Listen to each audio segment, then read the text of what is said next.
আজ রবীন্দ্রনাথ ঠাকুরের কাব্যের একটি অংশ পায়ে চলার পথ পাঠ করে শোনাবো। এই তো পায়ে চলার পথ, এসেছে বনের মধ্যে দিয়ে মাঠে, মাঠের মধ্যে দিয়ে নদীর ধারে, খেয়াঘাটের পাশে বটগাছ তলায়, তারপরে ওপারের ভাঙা ঘাট থেকে বেঁকে চলে গেছে গ্রামের মধ্যে, তারপর তিসির ক্ষেতের ধার দিয়ে, আমবাগানের ছায়া দিয়ে, পদ্মদিঘির পাড় দিয়ে, রথতলার পাশ দিয়ে কোন গায়ে গিয়ে পৌঁছেছে জানি নে। এই পথে কত মানুষ, কেউ বা আমার পাশ দিয়ে চলে গেছে, কেউ বা সঙ্গ নিয়েছে, কাউকে বা দূর থেকে দেখা গেল, কারো বা ঘোমটা আছে, কারো বা নেই, কেউ বা জল ভরতে চলেছে, কেউ বা জল নিয়ে ফিরে এলো। এখন দিন গিয়েছে, অন্ধকার হয়ে আসে। একদিন এই পথকে মনে হয়েছিল আমার পথ, একান্তই আমার। এখন দেখছি কেবল একটি বার মাত্র এই পথ দিয়ে চলার হুকুম নিয়ে এসেছি, আর নয়।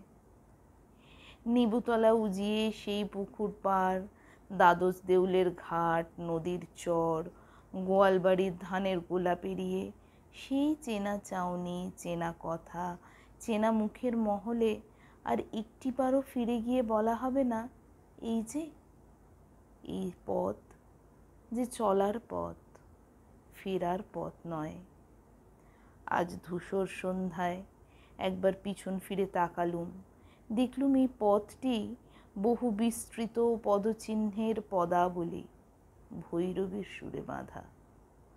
যত কাল যত পথিক চলে গেছে, তাদের জীবনের সমস্ত কথাকে এই পথ আপনার একটিমাত্র ধূলিরেখায় সংক্ষিপ্ত করে এঁকেছে। সেই রেখাটি চলেছে সূর্যোদয় থেকে সূর্যাস্তের দিকে, এক সোনার সিংহদ্বার থেকে আরেক সোনার সিংহদ্বারে। ওগো পায়ে চলার পথ, অনেক কালের অনেক কথাকে তোমার ধূলি বন্ধনে বেঁধে নীরব করে রেখো না। আমি তোমার ধুলোয় কান পেতেছি, আমার কানে কানে বলো। পথ নিশীথ কালো পর্দার দিকে তর্জনী বাড়িয়ে চুপ করে থাকে। ওগো পায়ে চলার পথ, এত পথিকের, এত ভাবনা, এত ইচ্ছে, সেসব গেল কোথায়? বোবা পথ, কথা কয় না, কেবল সূর্যোদয় থেকে সূর্যাস্ত অবধি ইশারা মেলে রাখে। ওগো পায়ে চলার পথ, তোমার বুকের উপর যে সমস্ত চরণপাত একদিন পুষ্প বৃষ্টির মতো পড়েছিল, আজ তারা কি কোথাও নেই?